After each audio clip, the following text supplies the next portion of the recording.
Welcome to episode 280 of the Postal Hub podcast. I'm Ian Kerr. My special guest in this episode is Daniel Rueda. Daniel is the CEO at OpenPricer, and we're going to talk about parcel pricing, about dynamic pricing, about fuel surcharges, all those sorts of things, especially relevant as we get closer to peak season.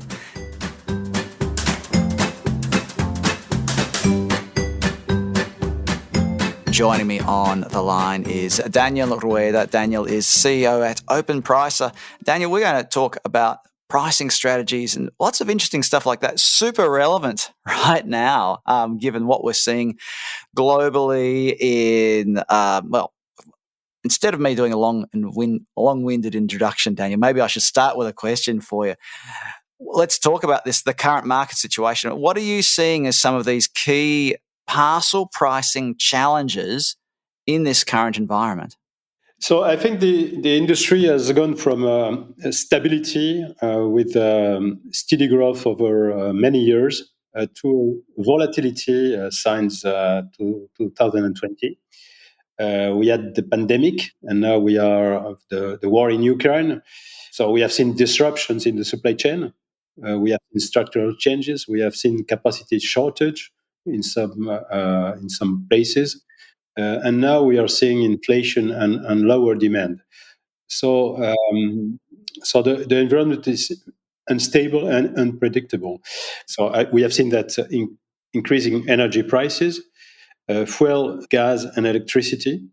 Just to give an example, we have seen fuel costs increasing by 40% over the last year.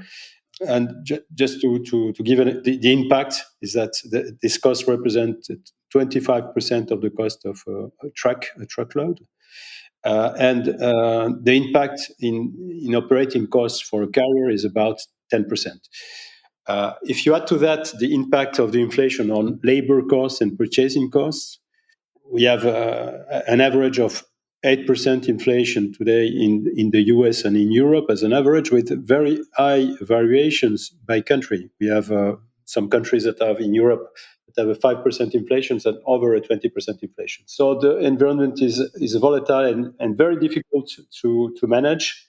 And passing these cost increases to customers is a new challenge for carriers. And I believe that carriers need to define new strategies and arm their sales teams to implement their strategies. Now, you mentioned just then about fuel costs, among other things, and the first thing that jumps to mind is the fuel surcharge. You see a lot of carriers using a simple fuel surcharge. So isn't that already enough? We are in a context of rapidly changing costs, and at the same time, carriers are applying fixed prices that are negotiated once a year. So in this context, of course, it's important to have an indexation in order to reduce risks. And fuel surcharge is an excellent shock absorber. It's in place in most markets, except some markets that are putting it in place today. For instance, some markets in South America were not applying fuel surcharge in the past. The mood is to call it energy surcharge instead of fuel surcharge, in order to incorporate gas at the cost of gas and electricity. Other surcharges are applied by carriers, like security surcharge, safety surcharge that was implemented during the COVID. Now many carriers are applying also peak surcharges. All the surcharges are very effective to pass cost to customers. However, they have the limits of being possibly upsetting the customer. Okay, and the second point is that they don't cover the inflation. They only cover the cost of a part of the cost. So they are a good solution, but it's not the only solution that can be envisioned. So you've just mentioned about the limitations of a straight fuel index, and certainly it's something that always seems to get in the headlines, doesn't it? You see FedEx implements this fuel surcharge, or a postal operator implements a fuel surcharge, and it's in their headlines, and their customers sort of get frustrated about it. So, what other strategies are there? What other strategies can be used to pass costs on to customers? Yes. The other strategies that are possible are to differentiate the general rate increases by customer. There is a real opportunity to correct pricing mistakes, differentiating the price increases that are passed to customers. The second lever is the improving contract monitoring, like profile compliance, shipping profile compliance. And the third one is to move to dynamic pricing, because today the costs change every day. At the same time, contract prices are fixed for a year, which of course creates a big problem. So you just given us three choices there. What would you say would be the easiest of those the easiest strategy to put in place? Sure. I think that certainly contract monitoring is has a big untapped potential, and is the easiest lever to implement. Just give you an example. When we take a look at the data of our customers, we see that many customers are not complying with their profile. For instance, you can have a customer that says, I will ship 1,000 shipments, and at the end of the year, he will ship only half of this amount. And also, he could cherry pick the best products or the best destinations. A typical example will be a customer that will only send to remote locations which have a very high delivery cost. Of course, if you thoroughly look at the profile and compare with the profile defined at quote time, you may identify re-rating opportunities. Another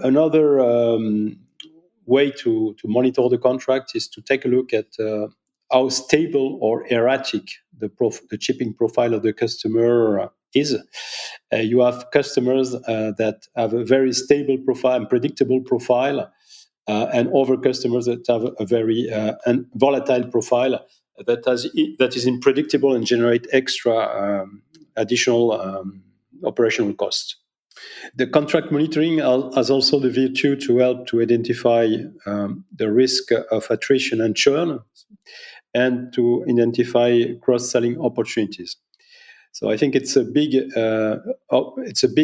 way to manage the current situation that requires to take a more thorough look at the activity of the customers. And also, what I wanted to mention about it is that when you take a look at the data, you see huge price disparities between customers. This is the other part that gives a potential of improving revenue. I reckon there are people listening to this thinking, this is what I need to know. This is such a hugely relevant thing. I've heard this from various postal operators, for example. They'll do a deal with a customer who then says, instead of meeting the agreement, they just give them all the unprofitable parcels. Postal operators will know what I mean. So instead of me rabbiting on, though, Daniel, let's get back to the topic at hand here. So you mentioned price disparities and the general rate increases. So can a carrier leverage these price disparities in the general rate increase campaign? Yes, we have done this exercise of assisting carriers to implement their price increase campaigns. That what we have found is that there is a huge price disparity. So at the same level of activity, for instance, of revenue of the customer, or at same level of number of shipments, we have very different prices that are applied. So the way that this disparity can be handled is to consider the factors that should drive the price increase, and I think there are at least three key factors that are, first of all, what's the lifetime value of the customer for my company if I am a carrier.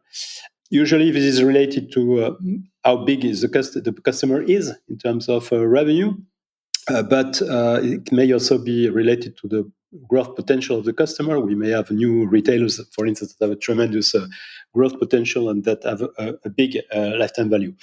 So the second factor is the pricing level. So how is the price of the customer related to the price of equivalent similar customers? And the third factor to take into account is the risk of attrition and churn that can be also evaluated. So taking into account these three factors, we may decide to differentiate the price increase at different levels. Just to give you some figures, we have made this exercise for different carriers in the past. They succeeded in increasing the price of the strategic customers, some let's say very big customers to up to 15%, and for small customers which were lagging behind in terms of price in comparison with their peers, up to 50%. So the potential is tremendous. So this type of exercise will allow to pass rate increase targets that are in the 10%, around 10%. And it's not possible if you don't differentiate, of course, because you will not succeed. You also mentioned dynamic pricing. So what does that actually mean for a parcel carrier? Yeah, so dynamic pricing, it's really to be able to adapt quickly to the environment. You have today an environment where costs are changing every day, basically, and at the same time, you have prices that are defined once a year and then fixed for 1 year. So the dynamic pricing means, for instance, for the rate increase campaigns, to move to quarterly or even monthly targeted campaigns instead of having, or in complement to a yearly rate increase, general rate increase campaign, to have the possibility to adjust the price quarterly or monthly. This could be one point. It's also about differentiating pricing strategies by day, origin, destination, in order to optimize network capacity utilization. Because if you take a look at the utilization of the network, you may find that it's super utilized in peak periods, and then you have some valleys where there is a available capacity which is not used, that can be filled at very low marginal cost. So this will help. So managing, let's say, capacity utilization by pricing, with the help of pricing, will help to decrease costs. So by increasing capacity utilization and at the same time to reach sustainable growth, because the objective is to have all the resources fully utilized. So practically, this can be achieved in different ways. One possible way that we are investigating with some of our customers is a monthly calendar of surcharges and incentives for the customers. So it means that depending on the day of week, depending on the destination, they may have some surcharges that are linked to the capacity utilization, or some incentives also when it's a valley, to try to control how they chip versus their, let's say, monthly goal. So if we have an objective of an initial objective of 1,000 per month, we can then have the possibility to set maximum values per day. That can be, for instance, 50 per day. If they go above this limit, then we can apply a surcharge because they are exceeding their capacity limit. So it's like a little bit like the pricing of the energy. And also, so dynamically priced delivery options, because we are in an environment where the customer, when he shops online, can choose the price of the delivery within a list of options that can be dynamically calculated by the retailer and the carrier. I wanted to just ask you about this last bit you talked about here with this dynamic pricing. It almost seems like what we're talking about here is using pricing to encourage customer behavior in some respects. Is that what you're getting at? So saying, well, here, we know we've got a bit more capacity at this time of year. Maybe we can give incentives to the shippers, the online retailers, to try and use our networks more, and then sort of throttle the demand when throttle's sort of an unkind word. But is that the kind of thing that you're talking about here? Yes, I think it's the philosophy of the peak surcharges. The peak surcharge is to say that, okay, in November and December, because demand is high and carriers need to put in place more capacity, and of course they have to have extra cost due to this extra capacity.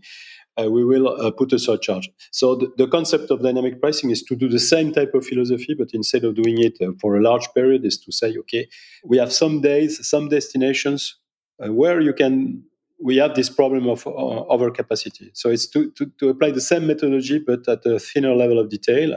And also the concept of saying, okay, I'm creating a surcharge, but a dynamic surcharge, but at the same time, I'm giving to you some incentives as well. So if you ship in this to this destination this day where I anticipate to have a valet, so not unused capacity, so you can benefit from a lower price. So it's exactly what you mentioned. So it's trying to change the behavior of customers with incentives, so or penalties, let's say. But the interesting point is, of course, is that it cannot be done with all customers, but especially with retailers which are sophisticated and that have a lot of information that are already applying this type of methodology in their websites for the price of their product. I think it's possible. Now, let's talk a bit about what OpenPricer does and the services that you offer to parcel carriers. My first question is, sometimes we hear about these great technological solutions and it feels like they might be out of reach of smaller carriers or smaller posts. Is that the case?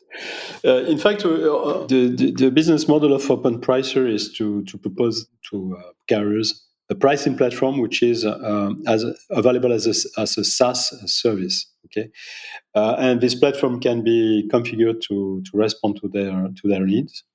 The needs of each client. It's a platform which is data driven and that provides guidance to pricing and sales teams. And this technology really is an enabler. So, of course, you can define the strategies that we have talked about without technology, but the technology allows you to implement there's strategies. And it's really difficult to do it with Excel tools because just because the number of decisions, when you go from static pricing to dynamic pricing, you increase dramatically the number of decisions to take. So it's very difficult to do it without technology. Excel tools you cannot do it with Excel tools. So we have in our portfolio of customers big groups, big leading international groups, but also relatively small carriers. We are present today in 30 countries and growing and continuing our expansion internationally. And Daniel, I feel like this is a topic that we could spend hours and hours talking about, and I'm sure that, well, you must spend most of your day talking about it. But people who want to find out more about what OpenPricer does and about the solutions that you offer to carriers, whether it's a postal operator, whether it's a private carrier, anybody who's carrying parcels, basically, how should they get in contact with you? Carriers that want to investigate how to implement this type of strategies and technologies should go to our website, so openpricer.com, and we will be very happy to contact them. So that web address is openpricer.com. I'll stick a link to the website on thepostalhub.com. So if you missed that, if you're out walking the dog, as we often say, and you haven't been able to write it down, go to the episode on the Postal Hub and you'll see that link to OpenPricer there. You'll be able to click through, have a look at what they do, and find out more about all the interesting pricing strategies that OpenPricer has on offer. Daniel Rueda, CEO at OpenPricer, thank you very much for joining us on the Postal Hub podcast today. Thank you, Jan.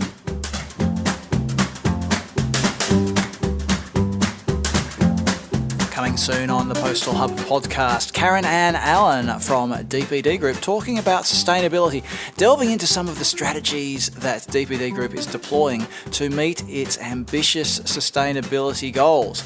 On the same topic, not in the same episode, but in a different episode, we'll have Professor Alan McKinnon, and he will go over some 5 strategies for decarbonising urban logistics, in particular in the last mile. 2 great conversations coming up soon on the Postal Hub podcast. Make sure you subscribe to the podcast in your favourite podcast platform like Spotify, Google Podcasts, Apple Podcasts, whatever else is out there. Subscribe early, subscribe often, and all of that.